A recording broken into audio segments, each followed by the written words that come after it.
ಕ್ಲಾಸ್ಗೆ ಸ್ವಾಗತ. So PSI, ESI, KS, next IS ಈ ಎಲ್ಲ ಎಕ್ಸಾಮ್ಸ್ಗೂ ಪ್ರಬಂಧನೇ ನಿಮ್ಮ ಭವಿಷ್ಯವನ್ನು ನಿರ್ಧರಿಸುವಂತಹ ಪತ್ರಿಕೆ. ಸೊ ಇವತ್ತು ಪ್ರಬಂಧ ತುಂಬ ಭಿನ್ನವಾಗಿದೆ. ಇವತ್ತು ಫಿಲಾಸಫಿಕಲ್ ಅಂದರೆ ತಾತ್ವಿಕವಾದಂತಹ ಪ್ರಬಂಧವನ್ನು ನಾನು ನಿಮ್ಮ ಮುಂದೆ ಮಂಡಿಸೋಕ್ಕೆ ಪ್ರಯತ್ನ ಪಡ್ತೀನಿ. ಇದು ಕನ್ನಡ ಮೀಡಿಯಮಲ್ಲಿ ಬಹಳಷ್ಟು ಜನ ಮಾಡಿಲ್ಲ. ಇದು ನಾನು ಬರೆದಂತಹ ಎಸ್ಸೆ ಎಕ್ಸಾಮಲ್ಲಿ ಇದೇ ರೀತಿ ಬರ್ತಾಯಿದೆ. ನಿಮಗೆಲ್ಲ ಗೊತ್ತಿರುವಂತಹ ನಂದು SS ಸ್ಕೋರ್ ತುಂಬ ನ್ಯಾಷನಲ್ ಅವರೇಜ್ಗಿಂತ ಜಾಸ್ತಿ ಬಂದಿದೆ ಪ್ರತಿ ಎಕ್ಸಾಮ್ಸಲ್ಲೂ. ಎಸ್ಸೆ ಕ್ಲಾಸಸ್ಗೆ ಜಾಯ್ನ್ ಆಗಬೇಕನ್ನೋರು ತುಂಬ ಜನ ಕಾಲ್ ಮಾಡ್ತಾ ಇದ್ದೀರಾ. ಸೊ ನಿಮ್ಮ ಪ್ರೀತಿ ಮತ್ತು ಪ್ರೋತ್ಸಾಹ ಮತ್ತು ಅಭಿಮಾನ ಹೀಗೆ ಇರಲಿ ಅಂತ ಹೇಳ್ತಾ, ಮತ್ತೆ ಎಸ್ಸೆ ಕ್ಲಾಸಿಗೆ ಜಾಯ್ನ್ ಆಗಬೇಕಂತವರು 9620131843 ನೋಡಿ. ಈ ಫಿಲಾಸಫಿಕಲ್ ಎಸ್ಸೆ ಬರೀಬೇಕಂದ್ರೆ ನಿಮಗೆ ಒಂದು ಜ್ಞಾನದ ಅನುಭವದ ಆಳ ಮತ್ತು ಜ್ಞಾನದ ಶಿಖರದಿಂದ ಮಾತುಗಳು ಮೂಡಿಬರಬೇಕು. ಮಾತುಗಳು ಮೂಡಿ ಬಂದಾಗ ಇಂತಹ ಒಂದು ಎಸ್ಸೆಗಳನ್ನು ಬರೆಯೋಕ್ಕೆ ಸಾಧ್ಯ. ಬನ್ನಿ, ಫಸ್ಟು ಇದು UPSCಯ PYQs. ನಾನು PYQ ಅಂದರೆ ನಾನು ಅಂದರೆ PYQ, ನಾನು ಏನು ಹೇಳ್ತೀನಿ ಅದು PYQಸಲ್ಲಿ ಬರುತ್ತೆ. PYQಸಲ್ಲಿ ಏನಿರುತ್ತೆ ಅದನ್ನು ನಾನು ಹೇಳ್ತೀನಿ ಅಷ್ಟೇ. ಸೊ ನನಗೆ ಮಾತೃ ಸಂಸ್ಥೆ ಯಾರಾದರೂ ಇದ್ದರೆ ಅದು UPSC union public service commission, KPSC Karnataka public service commission, ಇವರೇ ನಮಗೆ ತಂದೆ ತಾಯಿ. ಸೊ ಈ ತಂದೆ ತಾಯಿ ಹೇಳಿದ ಮಾತುಗಳನ್ನು ಕೇಳ್ತಕ್ಕಂಥದ್ದು ಮಕ್ಕಳ ಧರ್ಮ. ಸೊ ನಾನು ಇವರಿಬ್ಬರ ಮಗು ಅಂತ ಭಾವಿಸ್ಕೊಳ್ತೀನಿ. ಸೊ ಈಗ ಇಲ್ಲಿ UPSCಯ ಹಳೆಯ ಒಂದು ಪ್ರಶ್ನೆಯನ್ನು ನಿಮ್ಮ ಮುಂದೆ ಇಡ್ತಕ್ಕಂತಹ ಪ್ರಯತ್ನ ಮಾಡ್ತಾ ಇದ್ದೀನಿ. Poets are the unacknowledged legislators of the world. ಏನಿದು ಕನ್ನಡದಲ್ಲಿ ಮೀನಿಂಗ್ ಅಂತಂದರೆ, ಈ ಒಂದು ಕವಿಗಳು ಏನಪ್ಪ ಆಗಿದ್ದಾರೆ ಇವರು ಅಂತಂದರೆ, ಅಂಗೀಕರಿಸಲಾಗಿದೆ ಅಂದರೆ ಇವರು ಅಧಿಕೃತವಲ್ಲದಂತಹ ಒಪ್ಪಿಕೊಂಡಿರದಂತಹ ಶಾಸನೀಯ ಅಂದರೆ MP MLAಗಳು ಅಂದರೆ ಈ ಕವಿಗಳು ಪ್ರಪಂಚದ ಅಂಗೀಕಾರವಾಗದಂತಹ ಒಂದು ಶಾಸಕರು ಅಥವಾ ಸಂಸದರು ಅಂತ ಹೇಳ್ತಿದ್ದಾರೆ. ಓಕೆ, ಸೊ ಅದನ್ನು ಏನು ಅಂತ ನಾನು ಈಗ ನಿಮ್ಮ ಹತ್ರ ಡಿಸ್ಕಸ್ ಮಾಡ್ಕೊತ ಹೋಗ್ತೀನಿ. ತುಂಬ ಶ್ರದ್ಧೆಯಿಂದ ಕೇಳಿ. ಏನಕ್ಕೆ ಅಂತಂದರೆ ನಿಮ್ಮ ಭವಿಷ್ಯವನ್ನು ಬದಲಾಯಿಸ್ತಕ್ಕಂಥದ್ದು ಎಸ್ಸೆ ಪೇಪರ್. ಸೊ ಈ ನಿಟ್ಟಿನಲ್ಲಿ ಕನ್ನಡ ಮಾಧ್ಯಮದಲ್ಲಿ ಪ್ರಪ್ರಥಮ ಬಾರಿಗೆ ಈ ರೀತಿಯಾಗಿ ಒಂದು ಎಸ್ಸೆಯನ್ನು ಮಾಡ್ತಕ್ಕಂಥದ್ದು ಕ್ರಮ ಇದೆಯಲ್ಲ, ದಿಸ್ ಈಸ್ ಯೂನಿಕ್ ಮೆಥಡ್. ಬನ್ನಿ, ಮನುಷ್ಯ ಹುಟ್ಟುತ್ತಲೇ ವಿಶ್ವಮಾನವ, ಬೆಳೆಯುತ್ತಾ ಅಲ್ಪಮಾನವನಾಗುತ್ತಾನೆ, ಅವನನ್ನು ಮತ್ತೆ ವಿಶ್ವಮಾನವನಾಗಿ ರೂಪಿಸುವುದೇ ಶಿಕ್ಷಣ. Okay, good. ಈಗ ನಾವೇನು ಮಾಡೋಣ, ಇದಕ್ಕೆ ಸ್ಟೋರಿಯನ್ನು ನಾವು ಕ್ರಿಯೇಟ್ ಮಾಡ್ಬೋದು. ಓಕೆ, ಸೊ ಸ್ಟೋರಿ ಕ್ರಿಯೇಟ್ ಮಾಡೋದ್ರ ಬಗ್ಗೆ ನನ್ನ ಎಲ್ಲ ವಿದ್ಯಾರ್ಥಿಗಳಿಗೆ ಹೇಳ್ಕೊಟ್ಟಿದ್ದೀನಿ. ತಾವೆಲ್ಲರೂ ಯಾರ್ಯಾರು ವೀಡಿಯೋ ನೋಡ್ತಾ ಇದ್ದೀರಾ, ಇದಕ್ಕೆ ಒಂದು ಸ್ಟೋರಿಯನ್ನು ಕ್ರಿಯೇಟ್ ಮಾಡಿಕೊಂಡು ನನ್ನ ಒಂದು ಈ ನಂಬರ್ಗೆ ಕಳಿಸಿ, ನಾನು ಚೆಕ್ ಮಾಡ್ತೀನಿ ಅದು ಪ್ರಸ್ತುತನ ಅಪ್ರಸ್ತುತನ ಅಂತೇಳಿ. ಸೊ ಮುಖ್ಯ ಪರೀಕ್ಷೆಯಲ್ಲಿ no wrong or no right, ಇಲ್ಲಿ ಅದು ಪ್ರಸ್ತುತನ ಅಪ್ರಸ್ತುತನ ಅಷ್ಟು ಬಿಟ್ಟರೆ ಇನ್ನೇನು ಇಲ್ಲ. ಯಾರು ಪ್ರಸ್ತುತನ ಬರೀತಾರೆ ಅವರು ಅಧಿಕಾರಿ ಆಗ್ತಾರೆ. ಅಪ್ರಸ್ತುತ ಬರೆದವರು ಪುನಃ ಕೇಳಿದರು ಏನಪ್ಪ ನಮಗೆ ಉತ್ತರ ಇಲ್ಲ ಹಂಗೆ ಪುನಃ ಮೇನ್ಸ್ ಬರೆದ್ರು ಫೈನಲ್ ಲಿಸ್ಟಲ್ಲಿ ನಾವಿಲ್ಲ ಅನ್ನುವಾಗುತ್ತೆ. ಪ್ರಸ್ತುತ ಅಪ್ರಸ್ತುತಗಳನ್ನು ಅರ್ಥ ಮಾಡ್ಕೊಂಡವನು ವಿನ್ ಆಗ್ತಾನೆ. ಬನ್ನಿ, ಈಗ ಅಲ್ಪತೆ ತೊಲಗಿ ಕಲ್ಪತೆ ಬರಬೇಕೆಂದರೆ ಶಿಕ್ಷಣವೂ ಬೇಕು ಎಂದು ಹೇಳುವ ಕುವೆಂಪು ಅವರ ಮಾತು ಶಾಸನದಂತೆ ಕಂಡುಬರುತ್ತೆ. ನೋಡಿ, ವರ್ಡ್ ನಾನು ಹಾಕೇ ಬಿಟ್ಟೆ, ಶಾಸನ.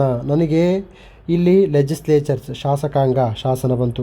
ನನಗೆ ಭಾಳಷ್ಟು ವಿದ್ಯಾರ್ಥಿಗಳು ನೋಡಿದ್ದೀನಿ, 90% ವಿದ್ಯಾರ್ಥಿಗಳು ಇಲ್ಲೊಂದು ಇದು ಬರೆದಿರ್ತವ್ರೆ, ಏನು ಕೋರ್ಟ್ ಬರೆದಿರ್ತಾರೆ. ಆ ಕೋರ್ಟ್ಗೆ ಇದಕ್ಕೆ ಸಂಬಂಧ ಇಲ್ಲ. ಈ ಕೋರ್ಟ್ಗೂ ಇದಕ್ಕೂ ಏನು ಸಂಬಂಧ, ಈ ಕೋರ್ಟ್ಗೂ ಈ ಒಂದು ಎಸ್ಸೆಗೂ ಏನು ಸಂಬಂಧ, ಮೆನ್ಷನ್ ಮಾಡಿ.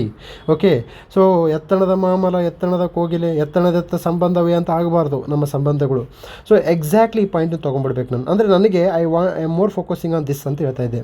ಇದರಿಂದ ವ್ಯಕ್ತಿಯ ಶ್ರೇಯೋಭಿವೃದ್ಧಿ, ವ್ಯಕ್ತಿಯಿಂದ ಸಮಾಜದ ಶ್ರೇಯೋಭಿವೃದ್ಧಿ, ಸಮಾಜದ ದೇಶದಿಂದ ವಿಶ್ವ ಮಹೋನ್ನತ ಮೌಲ್ಯಗಳ ಕ್ಷೇತ್ರವಾಗಿ ಪರಿವರ್ತನೆ ಆಗಲಿದೆ ಎನ್ನುವ ಆಶಯ ವ್ಯಕ್ತವಾಗಿದೆ. ಅಂದರೆ ಇದು ಒಂದು ಶಾಸನ, ಇದೊಂದು ನೀತಿ. ಈ ನೀತಿಯನ್ನು ರಚನೆ ಮಾಡಿದವರು ಯಾರು? ಶಾಸಕರು. ಆ ಶಾಸಕರು ಯಾರಪ್ಪ ಅಂತಂದರೆ ಕುವೆಂಪು. ಓಕೆ, ಸೊ ನಾನು ಅನ್ಅಕ್ನಾಲಜ್ಡ್ ಲೆಜಿಸ್ಲೇಚರ್. ನೋಡಿ, ಯಾರೂ ನಮ್ಮ ಕರ್ನಾಟಕ ಸರ್ಕಾರ ಇದನ್ನು ಹೇಳಿಲ್ಲ. ಏನಂತ ಹೇಳಿಲ್ಲ, ಇದನ್ನು ನೀವು ಬಳಸಲೇಬೇಕಂತ ಹೇಳಿಲ್ಲ. ಬಟ್ ಆದರೆ ಇವತ್ತು ಬಹುತೇಕ ಕಡೆ ವಿಶ್ವ ಮಾನವ ಪ್ರಜ್ಞೆ ಹೇಳ್ಬೇಕಾದ ಸಂದರ್ಭದಲ್ಲಿ ಕುವೆಂಪು ಅವರ ಮಾತುಗಳನ್ನು ಪದೇ ಬಳಸ್ತಾ ಇದ್ದೀವಿ.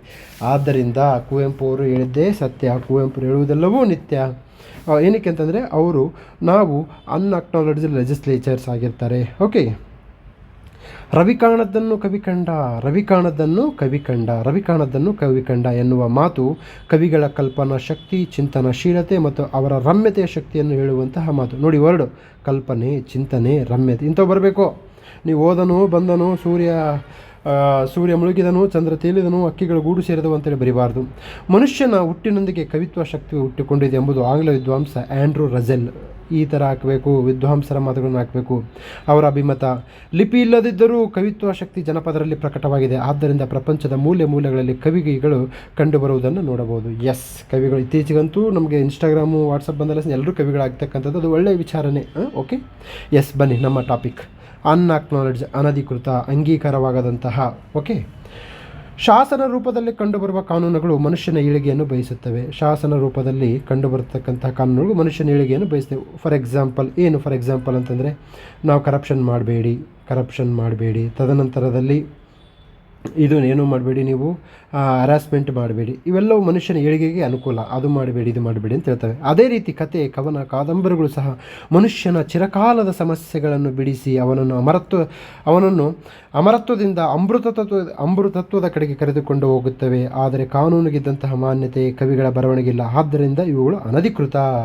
ನೋಡಿ ಹೇಳ್ತಾನೆ, ಏನು ಗೊತ್ತಾ, ನಮ್ಮ ಜನ್ನ ತನ್ನ ಯಶೋಧರ ಚರಿತೆಯಲ್ಲಿ ಹೇಳ್ತಾನೆ, ವಿಧಿಯ ಪಾತ್ರ ಏನಂತ ಹೇಳ್ತಾನೆ ಅಂದರೆ, ಮನಸ್ಸಿ ಜನ ಮಾಯೆ ವಿಧಿ ವಿಲಾಸ ನಮ್ಮ ಕೊಂದು ಕೂಗದೆ ನರ ಅದಕ್ಕೆ ನಮ್ಮ ರಂಶ್ರೀ ಮೂಳಿಯವರು ಬರೀತಾರೆ, ಏನಂತ ಹೇಳ್ತಾರೆ ಅಂದರೆ, ಮನುಷ್ಯನಿಗೆ ವಿಧಿ ಮತ್ತು ಕಾಮ ಇವೆರಡರೂ ಒಂದಕ್ಕೊಂದು ಕಲಿತಾಗ ಅದು ಎದುರುಗಡೆ ಇರ್ತಕ್ಕಂತಹ ವ್ಯಕ್ತಿಗಳನ್ನು ತೆರೆಗಲೆಗಳಂತೆ ಬೆಳೆಸಿಬಿಡುತ್ತಂತೆ. ಓಕೆ, ಸೊ ಅದೇ ರೀತಿಯಾಗಿ ಇಂತಹ ಅಂಶಗಳನ್ನು ಹೇಳ್ತಕ್ಕಂತಹ ಕವಿಗಳು ಅವರು ಹೇಳ್ತಕ್ಕಂಥದ್ದು ಚಿರಕಾಲದ ಸತ್ಯಗಳನ್ನು ಹೇಳ್ತಾರೆ. ಮನುಷ್ಯನ ಹಪಾಹಪಿಗಳನ್ನು ಹೇಳಿದ್ದಾರೆ. ಮನುಷ್ಯನ, ಈಗ ನೀವು ದಲಿತ ಕವಿ ದೇವನೂರು ಮಹಾದೇವ ಕಥೆಯಲ್ಲಿ ಒಡಲಾಳದಲ್ಲಿ ಹೇಗೆ ಉಳ್ಳವರು ಇಲ್ಲದವ್ರನ್ನ ಶೋಷಣೆ ಮಾಡ್ತಾರೆ ಅಂತ ಹೇಳ್ತಾರೆ. ಅಲ್ಲಿಗೆ ಕಡಲೆಕಾಯಿ ಪ್ರಸಂಗ ತುಂಬ ಚೆನ್ನಾಗಿ ಅದ್ಭುತವಾಗಿ ಮೂಡಿಬಂದಿದೆ. ನೆಕ್ಸ್ಟ್, ಇವರು ಲೆಜಿಸ್ಲೇಚರ್ಸ್, ವಿಧೇಯಕದಾರರು. ಜನರಿಂದ ಆಯ್ಕೆಯಾಗಿ ಜನರ ಅಭಿವೃದ್ಧಿಯಲ್ಲಿ ತೊಡಗುವವರು ಶಾಸಕರು, ಸಂಸದರಾಗಿ ಕಂಡುಬರುತ್ತಾರೆ. ಅದರಂತೆ ಜನರ ಮಧ್ಯದಲ್ಲಿ ರೂಪುಗೊಳ್ಳುವ ಕವಿಗಳು ಸಹ ಜನರ ಆಶೋತ್ತರವನ್ನು ಅಭಿವ್ಯಕ್ತಿಪಡಿಸಿ ಅವರ ಸಂಕಟಗಳನ್ನು ಕಡಿಮೆ ಮಾಡಿ ಸಂತೃಪ್ತಿ ಹೆಚ್ಚಿಸುವ ಧ್ಯೇಯವನ್ನು ಹೊಂದಿರುತ್ತಾರೆ. ಬದುಕು ಜಟಕ ಬಂಡಿ ವಿಧಿ ಹದರ ಸಾಹೇಬ ಕುದುರೆನಿ ಅವ ಪೇಳಿದಂತೆ ಪಯಣಿಗನು ಮದುವೆಗೋ ಮಸಣಕೋ ಹೋಗೆಂದ ಕಡೆಗೆ ಹೋಗುತ್ತಮ್ಮ. DVG ಅವ್ರದ್ದು. ನೋಡಿ, ಇದನ್ನು ಬರೆದ ಮೇಲೆ ಎಕ್ಸ್ಪ್ಲೇನ್ ಮಾಡಬೇಕು. ಇದು ಟಾರ್ಗೆಟ್, ಇದು ನಮ್ಮ ಉದ್ದೇಶ. ಇದನ್ನು ಬರೆದ ಮೇಲೆ ಇದನ್ನು ಎಕ್ಸ್ಪ್ಲೇನ್ ಮಾಡಿದರೆ ನೀವು ಉದ್ಧಾರ ಆಗ್ತೀರಾ. ಇಲ್ಲ, ಇದನ್ನು ಬರದೆ ನಾನು ಇದನ್ನು ಎಕ್ಸ್ಪ್ಲೇನ್ ಮಾಡಿಲ್ಲ ಅಂದರೆ ಹೆಲ್ಪ್ ಆಗಲ್ಲಪ್ಪ. ದಯವಿಟ್ಟು ಈ ಥರ ಮಾಡಿ. ಈ ಮಾತಿನಲ್ಲಿ ಬದುಕಿನಲ್ಲಿ ಕಂಡುಬರುವ ಅನಿಶ್ಚಿತತೆ ಮತ್ತು ವಿಧಿಯ ಮಹತ್ವವನ್ನು ಹೇಳುತ್ತಾ ಆ ಪರಾತ್ಪರ ಶಕ್ತಿ ಸೂಚಿಸಿದಂತೆ ಹೋಗಬೇಕಾದ ಅನಿವಾರ್ಯತೆ ಮತ್ತು ಅವಶ್ಯಕತೆ ನೀಡುತ್ತದೆ. ನೋಡಿ, ಈಗ ನಮಗೆ ಪುನೀತ್ ರಾಜ್ಕುಮಾರ್ ಅವರಿದ್ದರು. ಸೊ ಹೇಗೆ ವಿಧಿಯ ಆಟಕ್ಕೆ ಬಲಿಯಾಗ್ತಾರೆ ಅನ್ನೋದಕ್ಕೆ ಅದು ಎಕ್ಸಾಂಪಲ್ಲು. ಸೊ ಬದುಕು ಜಟಕ ಬಂಡಿ ವಿಧಿ ಅದರ ಸಾಹೇಬ ಕುದುರೆನಿ ಅವ ಪೇಳಿದಂತೆ ಪಯಣಿಗನು ಮದುವೆಗೋ ಮಸಣೆಗೋ. ಸೊ 1 ತಿಂಗಳ ಹಿಂದೆ IPS ಪ್ರೊಬೇಷನರ್ ಆಫೀಸರ್ ಒಬ್ಬರು ಡ್ಯೂಟಿಗೆ ರಿಪೋರ್ಟ್ ಮಾಡಬೇಕಾದ್ರೆ ಏನಾಗುತ್ತೆ, ಕಾರಲ್ಲಿ ಹೋಗಬೇಕಾದ್ರೆ ಕಾರಿನ ಟೈರ್ ಬರ್ಸ್ಟ್ ಆಗಿ ಏನಾಗುತ್ತೆ, ಅವ್ರು ಸತ್ತೋಗ್ತಾರೆ. ನೋಡಿ, ಅದು ಅವ್ರು ಹೋಗ್ತಕ್ಕಂಥದ್ದು ಮದುವೆ ಅಂತಂದರೆ ಡ್ಯೂಟಿ ರಿಪೋರ್ಟಿಂಗ್, ಆದರೆ ಹೋಗಿದ್ದು ಮಸಣಕ್ಕೋ. ಅವನು ಹೇಗೆ ಹೋಗುವಂತಾನೆ ಹಾಗೆ. ಇದನ್ನು ಯಾರು ಹೇಳ್ದವರು? ಕವಿಗಳಿದ್ದಾರೆ. ನೋಡು, ಒಂದು ನೀತಿ ಇದೆ. ಏನಂತ ನೀತಿ? ಬದುಕಿನಲ್ಲಿ ವಿಧಿಯ ಆಟವನ್ನು ನೀನು ಒಪ್ಕೊಳ್ಳೇಬೇಕು. ನಾನು ಅಂದ್ಕೊಂಡಂಗಾದಲ್ಲ, ಅದು ಅಂದ್ಕೊಂಡಂಗಿರಬೇಕು ಅಂತಕ್ಕಂಥದ್ದನ್ನು ನಾವಿಲ್ಲಿ ನೋಡಬಹುದು. ನೆಕ್ಸ್ಟು ರಾಜಕೀಯ ತತ್ವಗಳು. ಚಿಂತಕ ಮತ್ತು ಲೇಖಕನಂತೆ ಕಂಡುಬರುವ Karl Marx the Communist Manifesto ಕೃತಿಯಲ್ಲಿ ಕಮ್ಯುನಿಸಂ ಚಿಂತನೆಯ ಧೋರಣೆಗಳು, ಅವಶ್ಯಕತೆ ಮತ್ತು ಮಹತ್ವವನ್ನು ಹೇಳಿದ ಮಾರ್ಗದರ್ಶಿ ಕೃತಿಯಂತೆ ಕಂಡುಬರುವ ಈ ಪುಸ್ತಕ ಮುಂದೆ ಅನೇಕ ದೇಶಗಳಲ್ಲಿ ಕಮ್ಯುನಿಸ್ಟ್ ಸರ್ಕಾರಗಳ ರಚನೆಗೆ ಕಾರಣವಾಯಿತು. ಸದ್ಯ ಚೀನಾ, ಉತ್ತರ ಕೊರಿಯಾ, ವೆನಿಜುವೆಲಾ ಮೊದಲಾದ ದೇಶಗಳಲ್ಲಿ ಕಮ್ಯುನಿಸ್ಟ್ ಸರ್ಕಾರಗಳು ಕಂಡುಬರುತ್ತೆ. ದಿ ಕಮ್ಯುನಿಸ್ಟ್ ಮ್ಯಾನಿಫೆಸ್ಟೋದಲ್ಲಿ ಹೇಳ್ತಾರೆ, ಏನು ಇದೊಂದು ಪುಸ್ತಕ, ಇದು ಎಲ್ಲಿಯೂ ಇದು ಶಾಸನಾಂತರ ರಚನೆ ಆಗಿಲ್ಲ, ಆದರೆ ಇದು ಎಲ್ಲ ಕಮ್ಯುನಿಸ್ಟ್ ದೇಶಗಳಿಗೆ ಒಂದು ಭಗವದ್ಗೀತೆ ಥರ ಕಂಡುಬರುತ್ತೆ. ಏನು ಹೇಳ್ತಾರೆ? ಕಮ್ಯುನಿಸ್ಟ್ ಪಕ್ಷದಲ್ಲಿ ಕಾರ್ಮಿಕರಿಗೆ ನಾವು ಸಂಪತ್ತನ್ನು ಹಂಚಿಕೆ ಮಾಡಬೇಕು, ಕಾರ್ಮಿಕರು ಮತ್ತು ಮಾಲೀಕರ ನಡುವೆ ಸಂಘರ್ಷ ಇರುತ್ತೆ, ಕಾರ್ಮಿಕರು ಮೇಲುಗೈ ಸಾಧಿಸಬೇಕು, ಸಂಪತ್ತಿನ ಸಮಾನ ಹಂಚಿಕೆ ಇರಬೇಕು, ಸಮಾನತೆ ಇರಬೇಕು, ಸಮತೆ ಇರಬೇಕು. ಹೀಗೆ ಕಮ್ಯುನಿಸಂ ತತ್ವ ಅಂತಕ್ಕಂಥದ್ದು ಕಾರ್ಲ್ ಮಾರ್ಕ್ಸ್ ಹೇಳಿದಂತಹ ಒಂದು ಇಂದಿನ ಬರೆದ ಪುಸ್ತಕ ಇಂದು ನಮಗೆ ಅನೇಕ ಕಮ್ಯುನಿಸ್ಟ್ ಸರ್ಕಾರಗಳಿಗೆ ಧರ್ಮಗ್ರಂಥವಾಗಿ ಕಂಡುಬಂದಿದೆ. ಇದು ಲೆಜಿಸ್ಲೇಷನ್. ಈ ಲೆಜಿಸ್ಲೇಷನ್ ಬರೆದವರು ಯಾರು? Karl Marx. ಸೊ ಅದಕ್ಕೆ ಫೆಡ್ರಿಕ್ ಏಂಜಲ್ ಕೂಡ ಬರ್ತಾರೆ. ಕಾರ್ಲ್ ಮಾರ್ಕ್ಸ್ ಮತ್ತು ಫೆಡ್ರಿಕ್ ಏಂಜಲ್ ಹೇಳ್ತಾರೆ, ಏನಪ್ಪ ಅಂತಂದರೆ ನಮಗೆ ಬೇಕಿರುವುದು ಈಗ ನಾವು ಅನುಷ್ಠಾನಗಳನ್ನು ತತ್ವ ಮಾಡಬೇಕು. ಒಂದು ಸಂಘರ್ಷ ಇರಬೇಕು. ಸಂಘರ್ಷ ಇದ್ದಾಗ ಮಾತ್ರ ಮನುಷ್ಯ ಬೆಳೆಯೋಕ್ಕೆ ಸಾಧ್ಯ. ಈ ಸಂಘರ್ಷ ಇರಬೇಕು ಅಂತ ಹೇಳ್ತಕ್ಕಂಥದ್ದು ಒಂದು ನೀತಿ. ಸಂಘರ್ಷವನ್ನು ಹುಟ್ಟುಹಾಕಿದವರು ಯಾರು? ಕಾರ್ಲ್ ಮಾರ್ಕ್ಸ್ ಮತ್ತು ಫೆಡ್ರಿಕ್ ಏಂಜಲ್. ಈಗ ವಚನ ಚಳವಳಿ ಬಂತು, ಅದು ಸಂಘರ್ಷ. ಆ ಸಂಘರ್ಷಗಳಿದ್ದಾಗ ಮಾತ್ರ ಸಮಾಜ ಬೆಳೆಯುತ್ತಂತಕ್ಕಂಥದ್ದು ಇವರ ತತ್ವ, ಇವರ ರಾಜಕೀಯ ತತ್ವಗಳು. ಓಕೆ, ಅದೇ ರೀತಿ ಗಾಂಧಿ ತತ್ವ. ನಮ್ಮ ಬಾಸ್ ಯಾರು? G boss. ನಾನು ಭಾಳ ಕ್ಲಾಸಲ್ಲಿ ಮಾಡಿದ್ದೀನಿ. ನಮ್ಮ ಬಾಸ್ ಯಾರು? G boss, Gandhi. ಸೊ ಗಾಂಧಿಯವರು ನಮಗೆ ಜಿ ಬಾಸ್ ಆಗಿರ್ತಾರೆ. ಸೊ ಎಲ್ಲ ಬಾಸ್ಗಳಿಂದ ನೀವು ಗಾಂಧಿಯವ್ರನ್ನ ಹಿಡ್ಕೊಂಡಾಗ ನಿಮಗೆ ಅತಿ ಹೆಚ್ಚು ಅಂಕಗಳು ಬರ್ತವೆ. ನಿಮ್ಮ ಉತ್ತರಗಳಲ್ಲಿ ತೂಕ, ಮಹತ್ವ ಮತ್ತು ವಿಶೇಷವಾದ ಇದು ಬರುತ್ತೆ. ಗ್ರಾಮ ಸ್ವರಾಜ್ ಪರಿಕಲ್ಪನೆ ಅವರ ಹಿಂದ್ ಸ್ವರಾಜ್ ಪುಸ್ತಕದಲ್ಲಿ ಕಂಡುಬರುತ್ತದೆ. ಪ್ರಜಾಪ್ರಭುತ್ವದ ವಿಕೇಂದ್ರೀಕರಣದ ಈ ತತ್ವ ಸಂವಿಧಾನದ ರಾಜ್ಯ ನಿರ್ದೇಶಕ ತತ್ವಗಳಲ್ಲಿ 40ನೇ ವಿಧಿಯಲ್ಲಿ ಪಂಚಾಯತ್ ರಾಜ್ ರೂಪದಲ್ಲಿ ಕಂಡುಬರುತ್ತದೆ. 73-74ನೇ ತಿದ್ದುಪಡಿಯ ಮೂಲಕ ಈ ಸಂಸ್ಥೆಗಳು ಅಧಿಕೃತವಾಗಿ ಅಸ್ತಿತ್ವಕ್ಕೆ ಬಂದವು. ನೋಡಿ, ಗಾಂಧಿ ತತ್ವ ಗ್ರಾಮ ಸ್ವರಾಜ್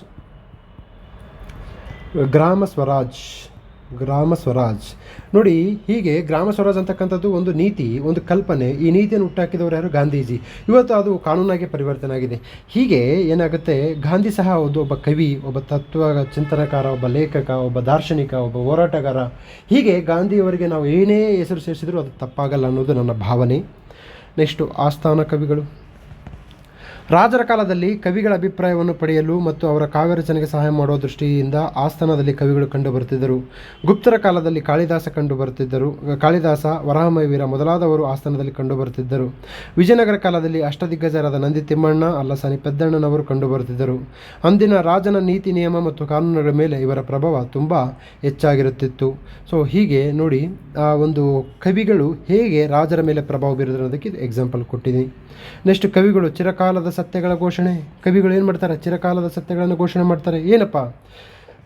ವಿಶ್ವದ ಬಹುತೇಕ ಕವಿಗಳು ಮನುಷ್ಯನನ್ನು ಜಾತಿ, ಧರ್ಮ, ಪಂಥ, ಪಂಗಡ, ಧನ ಕ್ರಿಯಾದಿ ಸಂಕಟಗಳಿಂದ ದೂರ ಮಾಡಿ ಅವನಲ್ಲಿ ನೆಮ್ಮದಿಯನ್ನು ಹುಟ್ಟುಹಾಕುವ ಪ್ರಯತ್ನ ಮಾಡಿದ್ದಾರೆ. ಆದ್ದರಿಂದಲೇ ಎಂದೋ ಬರೆದ ಕವನಗಳು ಇಂದಿಗೂ ಪ್ರಸ್ತುತ. ನೋಡಿ ಹೇಳ್ತಾನೆ ಪಂಪ, ಏನು ಹೇಳ್ತಾನೆ ಪಂಪ? ಕುಲಂ ಕುಲಮಲ್ತು ಚಲಂ ಕುಲಂ ಅಣ್ಮು ಕುಲಂ ಅಭಿಮಾನ ಒಂದೇ ಕುಲಂ ನಿಮ್ಮ ಕುಲಂ ಮಾರ್ಮಲವಂ ಅಟ್ಟಿ ತುಂಬುವೆ. ಅಂದರೆ ಪಂಪನ ಈ ಕರ್ಣನಿಗೆ ನಮ್ಮ ಮೂದಲಿಸ್ತಾರೆ. ಏಯ್ ನೀನು ನೀಚ ಜಾತಿಯವನು ಅಂತಂದಾಗ ಕರ್ಣ ತನ್ನಲ್ಲಿರುವ ಆಕ್ರೋಶವನ್ನು ಹೊರಗಡೆ ಹಾಕ್ತಾನೆ. ಏನು? ನಿಮ್ಮ ಕುಲಮಲ್ತು ಛಲಂ ಕುಲಂ ಅಂದರೆ ಛಲವೇ ಕುಲ, ಛಲಂ ಕುಲಂ ಬಲಂ ಕುಲಂ ಅಣ್ಮು ಕುಲಂ ಅಭಿಮಾನ ಒಂದೇ ಕುಲಂ. ಅಭಿಮಾನ ಈ ಹುಟ್ಟಿನಿಂದ ಬರ್ತಕ್ಕಂಥ ಜಾತಿ, ಅದು ನಿಜವಾದ ಜಾತಿ ಅಲ್ಲ, ನಿಜವಾದ ಕುಲ. ಇದು ಚಿರಕಾಲದ ಸತ್ಯ. ಈ ಸತ್ಯವನ್ನು ಯಾರು ಘೋಷಿಸಿದ್ದಾರೆ? ಪಂಪ. ಇಂದಿಗೂ ಪ್ರಸ್ತುತ ಇದೆ. ಇವತ್ತು ನಮಗೆ ಏನಾಗುತ್ತೆ, ಪೇಪರ್ ನೋಡ್ತಾ ಇರ್ತೀವಿ, ದಲಿತರಿಗೆ ದೇವಾಲಯ ಪ್ರವೇಶವನ್ನು ನಿಷೇಧ ಮಾಡಿದ್ದಾರೆ, ಅಥವಾ ದಲಿತರಿಗೆ ಹೋದಂತಹ ದೇವಾಲಯಕ್ಕೆ ಸವರ್ಣೀಯರು ಹೋಗಲಾರದಂತಹ ಒಂದು ಸಂಕಟದ ಪರಿಸ್ಥಿತಿಯಲ್ಲಿ ನಾವೆಲ್ಲ ಇದ್ದೇವೆ. ಓಕೆ, ಸೊ ಹೀಗೆ ಚಿರಕಾಲದ ಸತ್ಯಗಳನ್ನು ಘೋಷಿಸ್ತಕ್ಕಂಥ ಕೆಲಸ ಪಂಪನೂ ಮಾಡಿದ್ದಾನೆ, ಬಸವಣ್ಣನೂ ಮಾಡಿದ್ದಾನೆ, ನಮ್ಮ ಕನಕದಾಸರು ಮಾಡಿದ್ದಾರೆ. ಸೊ ಧರ್ಮವಿಲ್ಲದ ಅರಸು ಮುರಿದ ಕಾಲಿನ ಬೆರಸು, ಕರ್ಮವಿಲ್ಲದ ಗಂಡು ಕರಿಯವನಕೆಯ ತುಂಡು, ದೇವರಿಲ್ಲದ ಗುಡಿಯು ಪಾಳು ಬಿದ್ದಂಗಡಿ. ಅದು ಚಿರಕಾಲದ ಸತ್ಯ. ಓಕೆ, ಆಂಗ್ಲ ಕವಿ ಬರ್ನ್ಸ್ ಬರೆದಂತಹ ಲೀಡ್ ಕೈಂಡ್ಲಿ ಲೈಟ್ ಎನ್ನುವ ಕವಿತೆ ಕನ್ನಡದಲ್ಲಿ ಕರುಣಾಳು ಬಾ ಬೆಳಕೆ ಮುಸುಕದಿ ಮಬ್ಬಿನಲ್ಲಿ ನಡೆಸನ್ನನು ಎನ್ನುವ ಆಶಾವಾದವನ್ನು ಹೊಂದಿದೆ. ಭಾರತದ ಶ್ರೇಷ್ಠ ಕವಿ ಟಾಗೋರ್ ಅವರು ರಾತ್ರಿ ಆಯಿತು ಎಂದು ಅಳುತ್ತಾ ಕೂತರೆ ನಕ್ಷತ್ರ ನೋಡುವ ಅವಕಾಶವನ್ನು ತಪ್ಪಿ ಹೋಗುತ್ತದೆ ಎಂದು ಹೇಳುವ ಮಾತು ಬದುಕನ್ನು ಅಪ್ಪಿಕೊಂಡು ಹೋಗುವ ದಿವ್ಯ ಸಂದೇಶವನ್ನು ಹೇಳ್ತಾರೆ. ಇದು ಸಂದೇಶ, ಇದು ಸಹ ನೀತಿ, ಇದು ಸಹ ಪಾಲಿಸಿ. ಸೊ ಇಲ್ಲಿ ಲೆಜಿಸ್ಲೇಚರ್ಸ್ ಯಾರು? ಟಾಗೋರ್. ಓಕೆ, ಕನ್ನಡದ ಆದಿಕವಿ ಮತ್ತು ಅಗ್ರಕವಿಯಾದ ಪಂಪ ಸಾರುವ ಮನುಜಕುಲಂ ತಾನೊಂದು ವಲಂ ಎನ್ನುವ ಮಾತು ಜಾತಿಯ ತರತಮಗಳ ತೊಲಗಿ ಮಾನವೀಯತೆ ಮತ್ತು ಮನುಷ್ಯತ್ವವೇ ಜಾತಿ ಎನ್ನುವ ವಿಶ್ವ ಸಂದೇಶವನ್ನು ನೀಡುತ್ತದೆ. ಇನ್ನು ಕುಮಾರವ್ಯಾಸ ಅರಸು ರಾಕ್ಷಸ, ಮಂತ್ರಿ ಮರೆವ ಹುಲಿ, ಪರಿವಾರ ಹದ್ದಿನ ನರವಿ, ಬಡವರ ಭಿನ್ನಪ ಕೇಳುವರಾರು ಎನ್ನುವ ಮಾತು ದಬ್ಬಾಳಿಕೆ ಮತ್ತು ಸ್ವಾರ್ಥಪರ ಆಡಳಿತದಲ್ಲಿ ಬಡವರ ಸಂಕಷ್ಟವನ್ನು ಆಲಿಸುವವರು ಯಾರೂ ಇರುವುದಿಲ್ಲ ಎನ್ನುವ ಕಟು ಸತ್ಯ ಪ್ರಕಟವಾಗಿದೆ. ನೋಡಿ, ಈ ಸರ್ವಾಧಿಕಾರಿ ಆಡಳಿತದಲ್ಲಿ ಮತ್ತು ಪ್ರಜಾಪ್ರಭುತ್ವದಲ್ಲಿ ಕುಟುಂಬ ರಾಜಕಾರಣಗಳಲ್ಲಿ ಕೆಲವೊಂದು ಬರೀ ನಮಗೇನಾಗಿದೆ, ಈ MLA ಕ್ಷೇತ್ರಗಳು ಏನಾಗ್ಬಿಟ್ಟಿದೆ, ಕೆಲವೊಬ್ಬ MLAಗಳು ಸುಮಾರು 30 ವರ್ಷ 20 ವರ್ಷ ಇದೆ ಆಳಿ ಅವು ಪಾಳೆಗಾರರಾಗ್ಬಿಟ್ಟಿದ್ದಾರೆ. ಇದು ನನ್ನ ಪಾಳೆಗಾರಿಕೆ. ಈ ಪಾಳೆಗಾರಿಕೆಯಲ್ಲಿ ಒಬ್ಬ ಸಾಮಾನ್ಯ ಮನುಷ್ಯ, ನಿಮ್ಮಂತಹ ಮಧ್ಯಮ ವರ್ಗದವರ ಮಕ್ಕಳು, ನಾವು ಬಡವ್ರ ಮಕ್ಕಳಲ್ಲ, ಆದರೆ ಮಧ್ಯಮ ವರ್ಗದವರ ಮಕ್ಕಳು ಹುಟ್ಟಂಗಿದ್ರೆ ಬಡವ್ರ ಮಕ್ಕಳಾಗಿ ಹುಟ್ಟಬೇಕು, ಇಲ್ಲ ಶ್ರೀಮಂತರ ಮಕ್ಕಳಾಗಿ ಹುಟ್ಟಬೇಕು. ಈ ಮಧ್ಯಮ ವರ್ಗದವರ ಮಕ್ಕಳಾಗಿ ಹುಟ್ಟಿದಾಗಂತೂ ನಾವು 6ಕ್ಕೇರಲ್ಲ 3ಕ್ಕೆ ಇಳಿಯಲ್ಲ. ಹಲವು ಜವಾಬ್ದಾರಿಗಳು, ಸಂಕಟಗಳು, ನೋವುಗಳು, ವೇದನೆಗಳು, ಬಾಧೆಗಳು ಇವೆಲ್ಲವೂ ಮಧ್ಯಮ ವರ್ಗದವರ ಒಡಲಿನಲ್ಲಿ ತುಂಬಿಕೊಂಡು ತುಳ್ಕೊತಾ ಇರ್ತವೆ. ಓಕೆ, ಸೊ ಹೀಗೆ ಇರುತ್ತೆ. ಏನು? ಅರಸು ರಾಕ್ಷಸ ಅಂದರೆ ರಾಕ್ಷಸವಾದಂಥ ಅರಸು, ಮಂತ್ರಿ ಮೊರೆವ ಹುಲಿ ಏನು ಮಾಡ್ತದೆ? ತಿನ್ನುತ್ತೆ. ಪರಿವಾರ ಹದ್ದಿನ ನೆರವಿ ಅಂದರೆ ಪರಿವಾರ ಅಂದರೆ ಹಿಂದೆ ಇರ್ತಕ್ಕಂಥ ಅಣ್ಣ ಅಂತಿರ್ತಾರಲ್ಲ. ಈಗ ನಮಗೆ MLA MP ಗಳೆಲ್ಲ ಅಣ್ಣ ಅಂತಿರ್ತಾರೆ. ಓಕೆನಾ? ಎಲ್ಲ MLA MP ಹಂಗಿರಲ್ಲ. ಕೆಲವೊಬ್ರು ಇರ್ತಾರೆ, ಕೆಲವೊಬ್ಬರು ಎಲ್ಲ ಅಧಿಕಾರಿಗಳು ಚೆನ್ನಾಗಿರಲ್ಲ, ಎಲ್ಲ ಮನುಷ್ಯರು ಚೆನ್ನಾಗಿರಲ್ಲ. ಎಲ್ಲರೂ ಒಂದು ವ್ಯವಸ್ಥೆಯಲ್ಲಿ ಎಲ್ಲವುದನ್ನು ನಾವು 100% ಪರ್ಫೆಕ್ಟ್ ಅಂತ ಎಕ್ಸ್ಪೆಕ್ಟ್ ಮಾಡೋದು ಭಾಳ ತಪ್ಪಿದೆ. ಪರಿವಾರ ಹದ್ದಿನ ನೆರವಿ, ಬಡವರ ಭಿನ್ನಪ ಕೇಳುವರ, ಎಲ್ಲರೂ ಕಿತ್ಕೊಂಡು ತಿನ್ನೋರು. ರಾಕ್ಷಸ ಕಿತ್ಕೊಂಡು ಕಿತ್ಕೊಂಡು ತಿಂತವನೆ, ಹುಲಿ ಕಿತ್ಕೊಂಡು ತಿನ್ನುತ್ತೆ, ಹದ್ದು ಕುಕ್ಕಿ ತಿನ್ನುತ್ತೆ, ಬಡವರ ಭಿನ್ನಪ ಕೇಳುವರಾರು. ಇದು ಸರ್ವಕಾಲಿಕ ಸತ್ಯ. ಸೂರ್ಯ ಚಂದ್ರರವರೆಗೂ ಎಲ್ಲೆಲ್ಲಿ ಸರ್ವಾಧಿಕಾರ ಇರುತ್ತೋ, ಎಲ್ಲೆಲ್ಲಿ ಪ್ರಜಾಪ್ರಭುತ್ವ ಇಲ್ಲವೋ, ಎಲ್ಲೆಲ್ಲಿ ಕುಟುಂಬ ರಾಜಕಾರಣ ಇರುತ್ತವೋ, ಎಲ್ಲೆಲ್ಲಿ ಹಣ ಮದ ಮೋಹ ಮತ್ಸರಗಳಿರ್ತವೋ ಅಲ್ಲಿ ಈ ಥರ ಇರ್ತಕ್ಕಂಥದ್ದನ್ನು ನಾವು ನೋಡಬಹುದು. ಆಡಳಿತದಲ್ಲಿ ಬಡವರ ಸಂಕಷ್ಟವನ್ನು ಆಲಿಸುವವರು ಯಾರೂ ಇರುವುದಿಲ್ಲ ಎನ್ನುವ ಕಟು ಸತ್ಯ ಪ್ರಕಟವಾಗಿದೆ. ಸೊ ರಾಘವಂಕ ಹರಿಶ್ಚಂದ್ರ ಚರಿತೆಯಲ್ಲಿ ಹೇಳುವಂತೆ ಅತಿ ಮುನಿವ ಎತಿವಲೆ ಎನ್ನುವ ಮಾತು ಸಿಟ್ಟಿನ ನಿರರ್ಥಕತೆಯನ್ನು ಹೇಳುತ್ತದೆ. ಅಂದರೆ ಅತಿ ಮುನಿವ ಎತಿವಲೆ ಪದೇ ಪದೇ ಸಿಟ್ಟಾಗ್ತಿರ್ತಾರಲ್ಲ, ಹೈ ಅಂತ ಇರ್ತಾರೆ. ಸೊ ಅಂಥವರು ಅವರೇನಾಗುತ್ತೆ, ಅವರು ಹುಟ್ಟಿನಿಂದ ಜಾತಿ ವಲಯ ಅಲ್ಲ, ಆದರೆ ಅವನು ಗುಣದಿಂದ ವಲಯ ಹಾಕ್ತಾನೆ ಅಂತಕ್ಕಂಥದ್ದನ್ನು ಹೇಳ್ತಾರೆ. ಓಕೆ, ನೆಕ್ಸ್ಟ್ ಎನ್ನುವ ಮಾತು ಸಿಟ್ಟಿನ ನಿರರ್ಥಕತೆಯನ್ನು ಹೇಳುತ್ತದೆ. ಸತ್ಯದ ಪ್ರತಿಪಾದನೆ ಮಾಡುವ ದೃಷ್ಟಿಯಿಂದ ಹರನೆಂಬುದೇ ಸತ್ಯ, ಸತ್ಯ ಎಂಬುದೇ ಹರನ್ ಎನ್ನುವ ಘನತತ್ವವನ್ನು ಸಾದರೀಕರಣಗೊಂಡಿದೆ. ಸೊ ರಾಘವಂಕ ಸಹ ಏನು ಹೇಳಿದ್ದಾನೆ, ಅತಿ ಮುನಿವ ಯತಿವಲಯ ಹರನೆಂಬುದೇ ಸತ್ಯ, ಸತ್ಯವೆಂಬುದೇ ಹರನು ಅಂತಕ್ಕಂಥದ್ದು ಮಾತನ್ನು ಹೇಳಿದ್ದಾನೆ. ಸೊ ನೆಕ್ಸ್ಟ್ ನಿಮಗೆ ಏನಾದರೂ ಇದರದ್ದು ಪಾರ್ಟ್ 2 ವಿಡಿಯೋ ಬೇಕಿದ್ದರೆ ಜಸ್ಟ್ ಕಾಮೆಂಟ್ ಬಾಕ್ಸಲ್ಲಿ ಮೆನ್ಷನ್ ಮಾಡಿ. Part video if your people are more interested, ಹೆಚ್ಚು ಕಾಮೆಂಟ್ಸ್ಗಳು ಬಂದಾಗ ನನಗೆ ಗೊತ್ತಾಗುತ್ತೆ ಅವ್ರಿಗೆ ಆಸಕ್ತಿ ಇದೆ ಅಂತೇಳಿ. ನನಗೆ ಈಗ ಗೊತ್ತಾಗಿದೆ, ಯಾವುದು ತುಂಬ ಅರಿವು ಮ್ಯಾಗ್ಜಿನ್ ಅಥವಾ ಸ್ಪರ್ಧಾ ವಿಜೇತ ಬಗ್ಗೆ ತುಂಬ ಜನ ಆಸಕ್ತಿಯಿಂದ ಕೇಳಿದ್ದಾರೆ. ಅವರ ಒಂದು ಬೇಡಿಕೆಯನ್ನು ನಾನು ತಲೆಯಲ್ಲಿ ಇಟ್ಕೊಂಡಿದ್ದೀನಿ, ಖಂಡಿತ ವೀಡಿಯೋ ಮಾಡ್ತೀನಿ. ಸೊ ಈ ಒಂದು UPSC SI ಸಂಬಂಧಪಟ್ಟ ಹಾಗೆ ನಿಮಗೆ ಪಾರ್ಟ್ 2 ವೀಡಿಯೋ ಬೇಕಿದ್ರೆಗಿನ ಪಾರ್ಟ್ 2 ವೀಡಿಯೋ ಅಂತ ನೀವು ಕಾಮೆಂಟ್ ಬಾಕ್ಸಲ್ಲಿ ಮೆನ್ಷನ್ ಮಾಡಿ. ನಾನು I will come up with part 2 video and ಆ ನೆಕ್ಸ್ಟ್ ವೀಡಿಯೋದಲ್ಲಿ ಕಂಪ್ಲೀಟಾಗಿ SIನ ಮುಗಿಸ್ಕೊಡ್ತೀನಿ. ಅಲ್ಲಿವರೆಗೂ ನಮಸ್ಕಾರ, ಮತ್ತೆ ಸಿಗೋಣ ಇನ್ನೊಂದು ವೀಡಿಯೋದಲ್ಲಿ.